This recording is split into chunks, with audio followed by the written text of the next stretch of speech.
ขนาดค่อยนี่นะกำลังเดินทางไปฮอดลองเคียงกะรอบรวนยอดเงินรอบรวมจะไหนกะเฮ็ดเฮือนเจนอมกันค่อยเฮ็ดเฮือนปุ๊บนี่นะโอ้ยเจนอมนะเฮ็ดเฮือนนะเฮ็ดบุญนะบังหน้าโอ้ยควรไปตรวจสอบได้เฮ็ดบุญนะบังหน้าผู้ใดสิอยากเฮ็ดแนวนี้นะคันไกลเจนอมแล้วบ่ฮู้สิเว้าแล้วค่อยว่าค่อยสิไปมอบเงินล่ะค่ะแล้วการช่วยเหลือคนเนี่ยมันบ่ได้ยุ่งยากมันบ่ได้ลำบากเลยมันลำบากน้ำปากคนสินะปากคนเมาเนี่ยนะค่อยบ่ฮู้ว่าค่อยไปเฮ็ดยังคือเจ้าคือว่าสั่งค่อยเอาแถวว่าค่อยก็เฮ็ดบุญทำทานทุกมื้อมันก็ยังมีคนสั่งค่อยก็บ่ฮู้เนาะสิเว้าแล้วค่อยสิไปบวชซะบุญไหวหรือว่าค่อยสิไปอยู่เมืองบาดาลอันน่ะเฮ็ดเฮือนเจนอมพัดว่าคันค่อยได้ซื้อเราว่ากันเราอยากได้อุปกรณ์คันค่อยซื้อปั๊บเนี่ยนะโอ้ยเจนอมคือบ่ให้เงินสดแล้วเจ้าสิไปซื้อเฮ็ดหยังบัดค่อยให้เงินสดโอ้ยเจนอมคือบ่อานาซื้ออุปกรณ์ให้เราค่อยบ่ฮู้ว่าจิเอาใจเจ้าแบบใดค่อยอยากโอนเงินแล้วก็ให้มันมาเฮ็ดเองซะ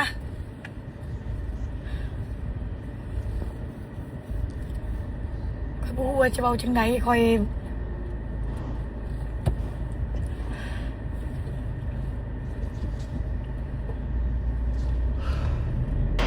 มื้อนี้ก็บ่เตียงสิมาพูดคุยพี่น้องสิมาเว้าเรื่องประเด็นตัวนี้ประเด็นตัวที่เจนอมออกมาเว้าอัดคลิปแล้วมันมีปัญหาเรื่องที่ว่าบางคนก็ว่าแบบนั่นเอาเงินไปมอบอีหยังนู่นนี่นั่นเนาะบ่เตียงเจอมาหลายกว่าหมู่ซะเรื่องแบบนี้เพราะว่าบ่เตียงเป็นสะพานบุญเป็นสายบุญช่วยเหลือสังคมมานี่6 ปีเลยพี่น้องเนาะ5 ปีเกือบ6 ปี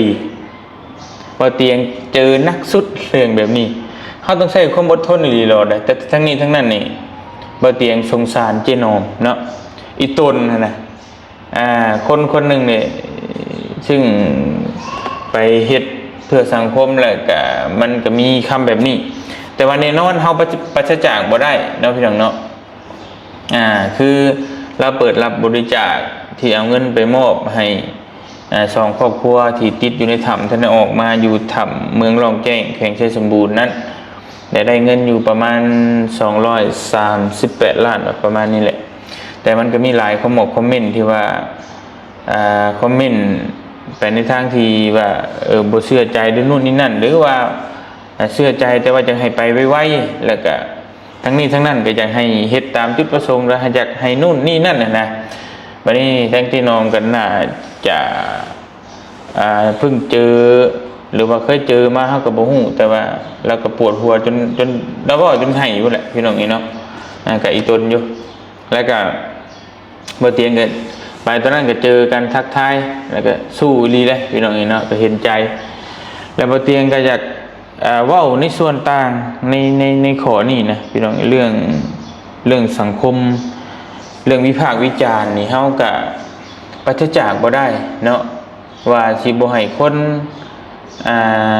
ดราม่าบ่ให้คนเว้าบ่ให้คนว่าเฮาห้ามให้บ่ได้เพราะว่าคอมเมนต์นี่เฮาคือบ่เตียงเองคือกันเป็น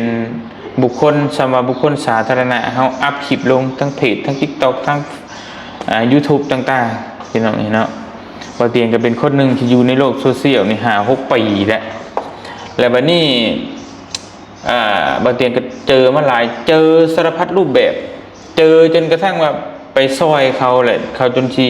ทุบสิตีเฮาก็มีนะพี่น้องเจอลายดีแล้ว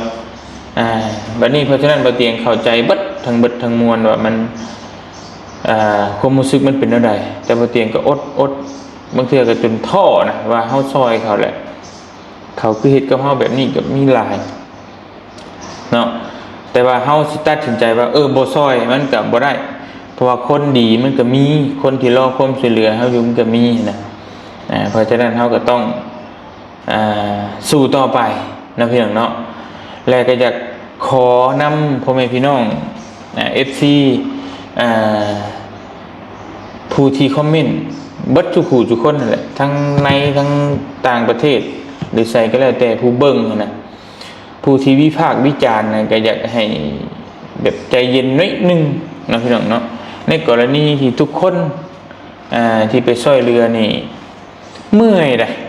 พี่น้องเนาะก่อนสิว่าจะยังก็คิดนิดนึงแล้วก็จังวิพากษ์วิจารณ์ผู้ดีก็มีผู้ชั่วก็มีบ่เตียงก็ยอมรับแต่ผู้ซอยเฮ็ดแท้ทำจริงนี่ก็มีแต่บ่หลาย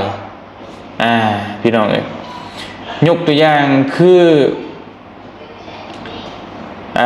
ยกตัวอย่างแบบภัยน้ำท่วมหรือว่าอย่างธรรมชาติที่ผ่านมาน่ะน้ำท่วมหรือเขื่อนแตกหรืออย่างก็แล้วแต่เป็นอุทกภัยที่มันหนักหนาสาหัสระดับประเทศเฮาคือมีผู้ดังๆในหลายคนหรือว่าอินฟูดังๆนี่แบบไปซอยกันเต็มผู้ที่มีชื่อเสียงว่าซั่นซะพี่น้องเอ้ยเพราะฉะนั้นแล้วเฮามาคิดเบิ่งคนติดถ้ำตอนนี้ปัจจุบันนี้มีจักคนพี่น้องลองคิดเบิ่งมีจักคนที่ผู้ที่มีชื่อเสียงผู้ที่ว่าเห็นแบบในโซเชียลตลอดแล้วมันก็หลายแล้วตอนนี้นะอินฟูคนดังคนมีเงินนี่หลายแล้วไปซอยเท่ท่านจริงเนี่ยมีจักคนพี่น้องลองคิดเบิ่งเนาะเพราะหยังเพราะนี่แหละไปเฮ็ดดีแล้วมันก็มีคนด่ามีคนปล่อยมีคนเว้ามีคนด่ามาเราก็เลยบ่อยากไปพี่น้องบ่เตียงนี่ก็ยังดีที่ว่าบ่เตียงเนี่ยศึกษาธรรมะมาประมาณ 8-9 ปีคำสอนพระพุทธเจ้าก็เลยปล่อยวางได้อันดับหนึ่งแต่บ่ได้ว่าทั้งเบิดบางอันก็มันก็มีน้อยใจอยู่คือกันแต่ก็ปล่อยวางเพิ่นเว้ามาก็ปล่อยผ่านไปบ้านแต่ว่าใจยังฮู้ว่าเฮ็ดหยังนะแต่บางคนผู้กำลังเพิ่นยังกิเลสยังเต็มยังละบ่ได้เลยเนี่ยมันก็ท้อได้พี่น้องเนาะไปซอยนี่เมื่อยแห้งเนี่ยเมื่อยเพราะตายเนี่ยบ่ต้องเนี่ยพี่น้องบ่อยากคิดสภาพถึงว่าคนอยู่ในถ้ำเนาะคนอยู่ในถ้ำบ่ต้องเว้าถึงคนที่ว่าลงไปซอยคนอยู่ในถ้ำมันสิเมื่อยซำใดบ่เตียงนี่ย่างขึ้นไปเที่ยวขึ้นไปเอาอาหารไปส่งเพิ่นอยู่ปากถ้ำแล้วลงมาแล้วขึ้นไปลบไปลบมานี่เมื่อยแทบตายกลับมาจะเป็นไข่พี่น้องเพราะฉะนั้นมันเมื่อยในการช่วยเหลือคนมันบ่แม่นเรื่องดินมันเป็นเรื่องง่ายๆเนาะเพราะฉะนั้นก็อยากให้พี่น้องก็เห็นใจน้ำกันคือทุกมื้อนี้ก็เห็นข่าวที่ว่ามันบ่ดีผู้ที่มันบ่ดีมันก็มีแหละแอบแฝงที่ว่าเฮาก็ฮู้ว่าดีหรือบ่ดีเฮาบ่ขอชื่อเนาะตัวนั้นในนามกู้ภัยนึงที่ว่ากำลังเป็นข่าวเฮาก็ยังบ่ทันว่าก็เลยแต่ว่าให้สังคมเบิ่งตัวนั้นก็เป็นอีกส่วนหนึ่งเนาะก็ให้พิจารณาเบิ่งนำกันพี่น้องเอ้ยเนาะแต่ว่าในกรณีที่ว่าวิพากษ์วิจารณ์แต่ว่าคนที่ยังเฮ็ดงานงุกอยู่แต่ว่าก็ด่ามันก็ท้อนะพี่น้องเนาะก็อยากให้เบาลงนิดนึงว่าซั่นซะก็อยากให้เห็นใจผู้เฮ็ดงานเหตุการณ์พี่น้องคิดเบิ่งว่าคนหนึ่งเพื่อจะอุทิศตนช่วยเหลือสังคมได้โดยที่บ่คำนึงถึงความปลอดภัยของตัวเองและก็บ่ห่วงเรื่องความเมื่อยความยากลำบากนี่มันมีหน่อยเด้ซื่อมือนี่เพราะฉะนั้นก็อยากให้พี่น้องวิเคราะห์และก็คิดทบทวนเบิ่งน้ำกันเนาะว่าสิ่งที่บ่เตียงว่ามันถือบ่หรือว่าบ่ถือพอเริ่มหน่อยลงทุกทีบ่เตียงกล้าว่าเลยว่าเริ่มหน่อยลงทุกทีอาชาที่จะซอยคนพี่น้องสังเกตเบิ่งเทียบแต่ก่อนผู้คนก็เปิดรับบริจาคเอาสิ่งของไปซอยภัยน้ำท่วมเขื่อนแตกนู่นนี่นั่นแต่ปัจจุบันแทบสิบ่จักมีเนาะเพราะว่าไปแหละไปซอยเมื่อยยังบ่พอเลยถึงด่าเพราะมันบ่มีไผอยากไปเลยพี่น้องเนาะเพราะฉะนั้นก็อยากให้เห็นใจน้ำกันเด้อพี่น้องเด้อสำหรับคนเฮ็ดเวียกเฮ็ดงานบ่เตียงกับคนหนึ่งที่อยากเป็นแบบอย่างให้กับสังคมหรือว่าวัยรุ่นยุคใหม่อยากให้มีความใจเอื้อเพื่อแผ่เนาะมีการช่วยเหลือเกื้อกูลกันในมนุษย์โลกเฮาบ่อยากให้เป็นคนแรกน้ำใจเนาะ ก็อยากให้ทุกคนมีจิตใจเป็นอาสาช่วยเหลือแล้วบ่ได้หวังผลตอบแทนพี่น้องเอ้ยแบบนั้นเนาะถ้าคนเขานี่คือผู้อินฟูดังๆนี่พี่น้องเนาะ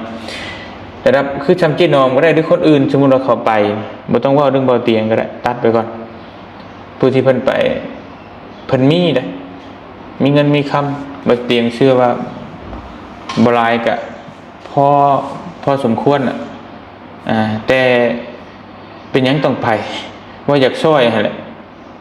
เนาะในอีกส่วนหนึ่งก็ถือว่ามีไผมีที่ว่าอยากขายเครื่องขายของก็แล้วแต่ว่าอันนั้นของไผของมันของไผของเราแต่บ่เตียงไปนี่บ่มีหยังขายไปด้วยตนเองอันหัวใจพี่น้องแต่ว่าอันนั้นมันก็สำหรับเพิ่นนั่งอยู่เฮือนเพิ่นก็ได้นะเงินน่ะยกตัวอย่างพ่อค้าออนไลน์ทุกมื้อนี้เพิ่นนั่งอยู่เฮือนเพิ่นไล่ขายเพิ่นก็ได้แต่อยู่สบายเพราะอยู่ในตากคือบ่เตียงตอนนี้ก็นั่งอยู่ในกันอยู่ห้อง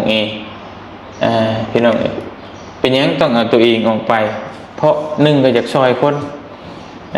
เนาะอยากซอยด้วยจิตด้วยใจถามว่าเงินเฮาพอกินพออยากเลี้ยงครอบครัวอยู่ได้แบบบ่ให้ทุกข์ให้ยากลำบากเฮาก็พอมีพอได้ซื้อกินบ่ได้ร่ำรวยแต่พอได้ซื้อกินแต่ว่าใจเฮาอยากไปซอยคือความสงสารมันมาแต่ใจนะเฮาเห็นแล้วเฮาอีตนแค่นั้นอยากซอยแค่นั้นบ่ได้มีอย่างอื่นแอบแฝงนะพี่น้องเนาะก็อยากให้เข้าใจน้ำกันจากนั้นก็ขอขอบใจขอบคุณหลายๆ FC บัดทุกคนที่ติดตามตลอดแล้วก็ฮักแพงเนาะเอาเป็นว่าเดี๋ยวจังไดก็บ่เตียงเบิ่งสถานการณ์อีกเจนอมเพิ่นสิเฮ็ดจังได๋พี่น้องเอ้ยเนาะถ้ามีคนช่วยหลายแล้วบ่เตียงก็สิยุติการขึ้นไปถ้าบ่มีคนช่วยบ่เตียงก็สิเดินทางต่อไปช่วยเพิ่นเนาะจากนั้นก็ขอบใจ FC บัดทุกคนที่ช่วยทั้งสองครอบครัวนี้แล้วก็เป็นกำลังใจให้ตลอดมาบัดทุกคนเนาะอยู่ดีมีแห้งมื้อนี้ฉันนี่ก็มีอยากเว้าเรื่องนี้แหละพี่น้องใครมีความคิดเห็นอะไรก็คอมเมนต์ใต้คลิปถ้าบ่เตียงบ่ผิดพลาดก็ต้องขอโทษขออภัยเนาะพี่น้องเนาะไปเดินทางต่อไปเอารถเอาล่างก่อนบัดนี้อยู่ดีมีแห้งสบายดีพี่น้องเอ้ยบ๊ายบาย